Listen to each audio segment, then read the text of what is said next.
Hi, welcome to this learning module on the use of FSH, or follicle-stimulating hormone, for fertility treatment.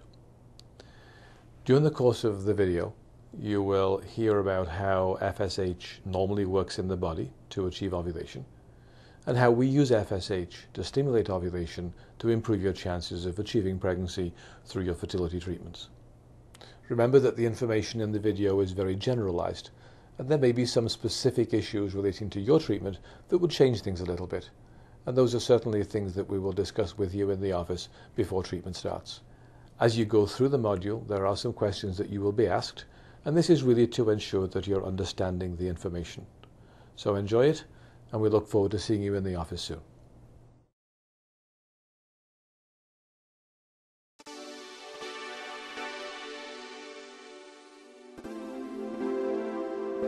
So to understand why we use follicle-stimulating hormone in infertility treatments, you need to understand a little bit about how FSH and the whole process of the menstrual cycle works normally. So follicle-stimulating hormone, or FSH, is a hormone produced by the pituitary gland. The pituitary gland is a small area located at the base of the brain.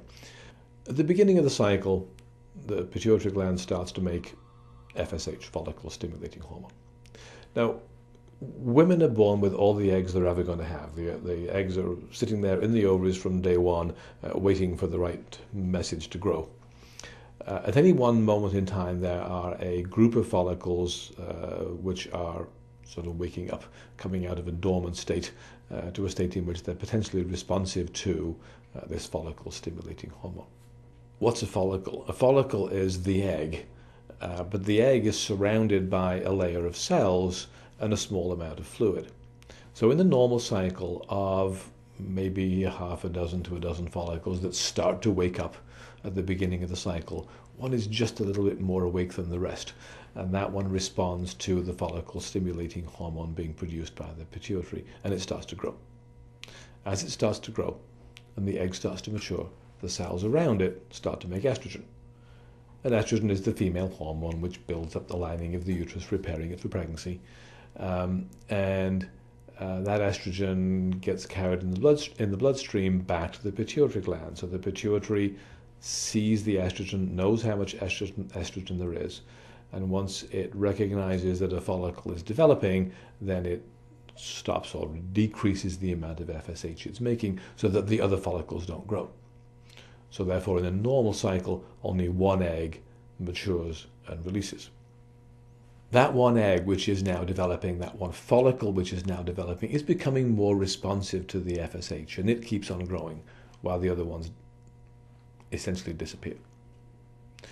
As that follicle continues to grow over the 2 weeks of the first half of the cycle, it's making more and more estrogen.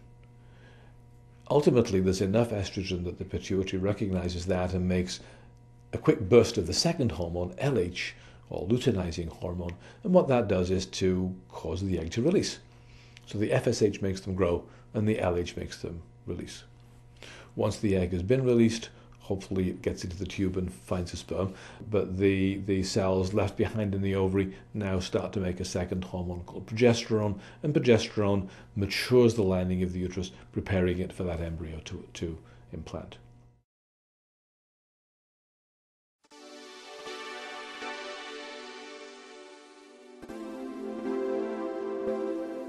There are 3 situations in which we might have recommended that you consider the use of follicle-stimulating hormone as part of your infertility treatment.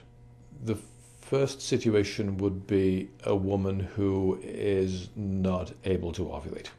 We may have used other treatments to try to stimulate ovulation, but they've not been successful, either because no ovulation has occurred, or you have ovulated but have not been able to achieve pregnancy. Second situation, which is fairly common, is couples who present with what we call unexplained infertility. So despite all the investigations, everything appears to be normal. You're ovulating normally, your partner's sperm count is normal, the fallopian tubes are open, and yet you're not achieving a pregnancy, and we don't know why. This is something that we would have discussed in more detail in the office, but one of the treatment options is then to overstimulate the ovaries to try and create a situation where pregnancy is more likely to occur. So if there are more eggs, then there's a better chance that one of them may work.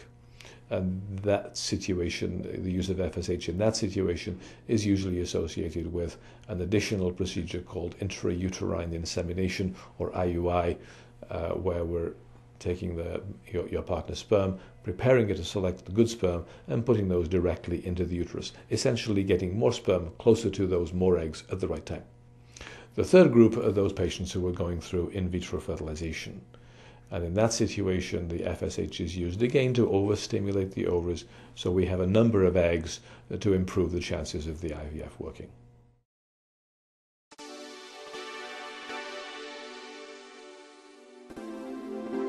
The first step is actually a different medication. We use a medication called Lupron, which is used in conjunction with the FSH. The Lupron doesn't stimulate the ovaries, but makes the stimulation easier to control. And there are three primary advantages of using Lupron in this situation, which I'll come back to in a moment. You would call us on the first day of your period to make an appointment to come in, usually on day 21, which we would expect to be a week before your next period. But the objective is to start the Lupron about a week before your period starts. So if your cycle's a little irregular, give us a call and we'll let you know when we want to start that. Lupron is given by injection. We would give you the first injection and show you how to do it, and then the expectation would be that you would give your own injections after that. Once you're on the Lupron, you're going to continue that right through to the time of ovulation in that next cycle. So don't stop taking the Lupron until we tell you to. Once the period starts, usually about a week later, you would call us and let us know that your period started, and we would then make arrangements for you to come in for an ultrasound and a blood test. If you have not had your period and you've been on the Lupron for about 2 weeks, then call us to let us know nothing's happened. When we do that initial blood test and ultrasound, the purpose of that is to ensure that things are normal when we start, that there are no cysts in the ovaries, nothing unusual, nothing unexpected, so that we can now start the FSH treatment. That's also given by injection, and again, we will give you the first injection, explain to you what to do, give you all the instructions, so that you can then give your own injections subsequently. At that time, we will give you the appropriate dose to use each day, and we will tell you when to come back for the next ultrasound and blood test so we can monitor the effects of the FSH. There's not really a standard dose for FSH. The dose is going to depend on you, and that dose may vary during that cycle depending on how you respond to it. So after a few days, we have you come back and we repeat the ultrasound and we repeat the blood test and see what's happening. We may then have to adjust that dose, and then we would again instruct you, take this dose for the next few days, when to come back again for the next blood test and ultrasound. And during an average cycle, there are maybe 3 to 5 blood test ultrasound combinations during the course of the stimulation. And you would continue on the Lupron as well throughout that. Finally, we're doing the last ultrasound and we say, yes, these eggs are ready. And we would then give you a shot of a medication called Ovidrel, and that's the same as the LH, so that's the actual trigger that's going to cause the egg to release. Although the process is essentially the same, whether we're using FSH simply to induce ovulation in someone who doesn't ovulate, or we're using FSH to stimulate the ovaries for intrauterine insemination, or we're using FSH to stimulate the ovaries for IVF, the process is the same, but the objective is a little bit different. So for someone who is not ovulating and we're simply trying to get them to ovulate, we really want to go for no more than 1 or 2 eggs. For somebody with unexplained infertility, or perhaps a situation where the male partner has a marginally low sperm count, then we're perhaps overstimulating a little bit more because you've already been through several cycles, maybe many, many months where there have been 1 or 2 eggs and pregnancy has not resulted. So we want to push the envelope a little bit harder and maybe aim to get 3 or 4 eggs to improve the chances of success. More than that would be a concern. Obviously, we don't want to do an artificial insemination if there are 10 eggs present, because that's where you could end up with 5 or 6 babies. That's not good. With in vitro, on the other hand, the risk of multiple pregnancy is controlled not by how many eggs you make, but by how many embryos are ultimately put back into the uterus. So now, again, still within reason, the more the better to a point. So with in vitro, we're really aiming to get anything upwards of 8, 10, 12 eggs in order to be able to select the best eggs and ultimately the best embryos to replace into the uterus.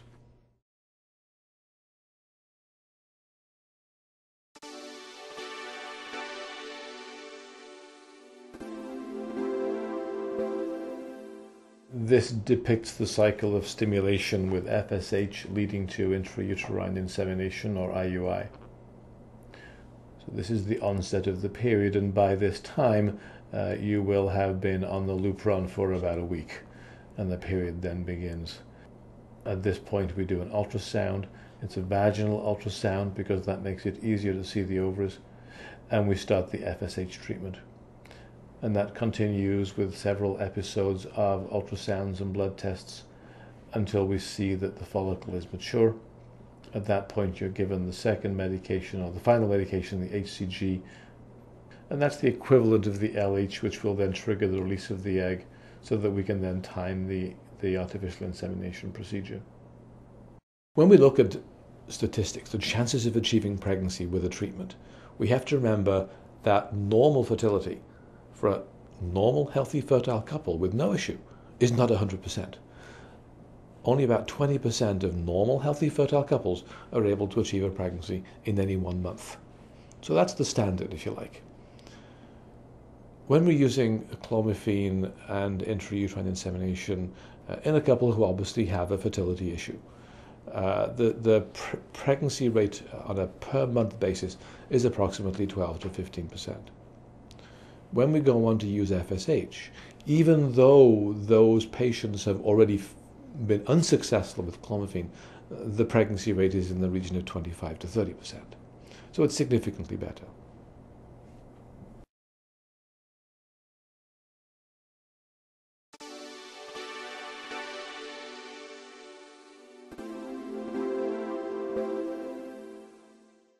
If you are using FSH as part of IVF treatment, you will be receiving the Lupron, which is a GnRH agonist to shut down the pituitary. You will have several ultrasounds during the course of the FSH stimulation. After the HCG trigger shot, you will be advised as to when to travel to the One Fertility program for the IVF procedures. If you're watching this presentation because it has been recommended that you consider treatment with in vitro fertilization, or IVF, what's the rationale for using FSH? Again, as we said before, in a normal cycle, only one egg matures and releases. There are many things that can go wrong with the IVF process, and if there is only one egg, the chances of success are quite small. The whole thrust of IVF really is to overstimulate the ovaries to get a number of eggs so that we can have a better chance of this being successful. And with the One Fertility clinic, our experience has been that the pregnancy rate is in the order of 50 to 60% per cycle.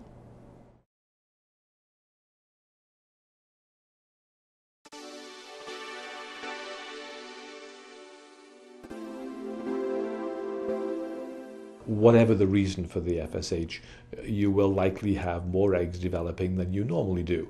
The ovaries may therefore feel more uncomfortable. You're more aware of them. They feel heavy. The other thing that a lot of women experience as they're going through FSH stimulation is some degree of emotional ups and downs, perhaps more than a normal cycle.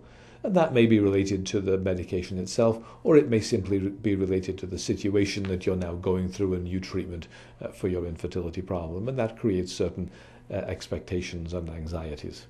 The potential risks of FSH are two major things. One, obviously, is multiple pregnancy. If we're having you release more eggs, then you can have more babies. And even a twin pregnancy, although a lot of women feel that a twin pregnancy would be good, I hear a lot of women saying it'd be nice to get it all over with in one go. There are significantly more risks associated with twin pregnancy, particularly preterm labor, The more babies there are in there, the more likely they are to come out early, and then you have premature babies that may require additional care. Remembering at this point that what you really want is a healthy baby. I think a lot of women going through infertility procedures tend to get focused on the positive pregnancy test. What they want to see is that little X on the stick when they do their urinary pregnancy test. But what you really want is a healthy baby at the end of the day. And that has to be our focus. So we want to do this safely. And that's the reason for needing to do a lot of monitoring as you go through the cycle of FSH. That monitoring involves several blood tests to measure hormone levels, several ultrasounds so that we can watch the development of the follicles and make sure that you have a good response, but at the same time not too many eggs developing. Second potential complication is a little more difficult to explain, and that's something called ovarian hyperstimulation syndrome, or OHSS. To understand what that is, we need to again go back to what happens in the normal cycle. So in the normal cycle, you develop that one follicle with the one egg, and ultimately that egg releases, and the fluid that is around the egg comes out of the ovary along with the egg. And that part of the ovary then continues to leak fluid, so that over the course of the next few days, as much as half a cupful to a cupful of fluid can leak out of the ovary into the abdominal cavity, into the space around the uterus and ovaries. For the most part, you don't really notice that, and that fluid is reabsorbed back into the system fairly quickly.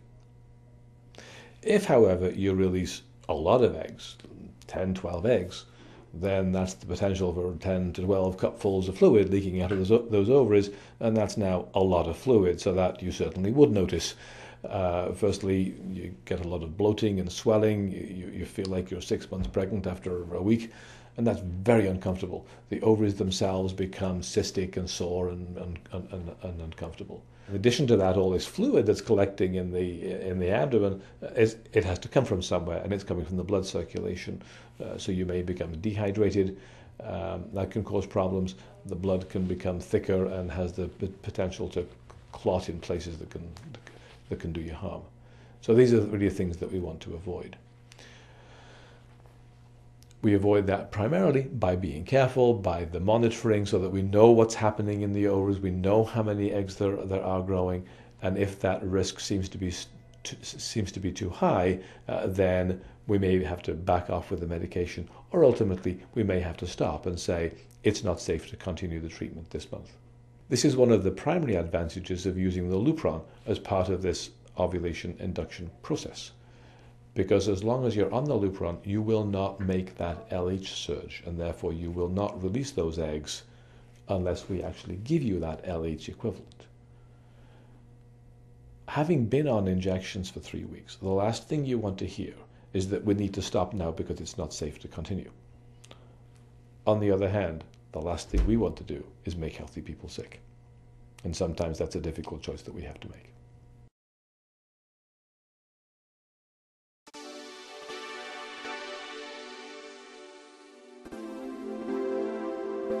Most couples who set out trying to build a family do not expect to be in a situation where they're having to have daily injections.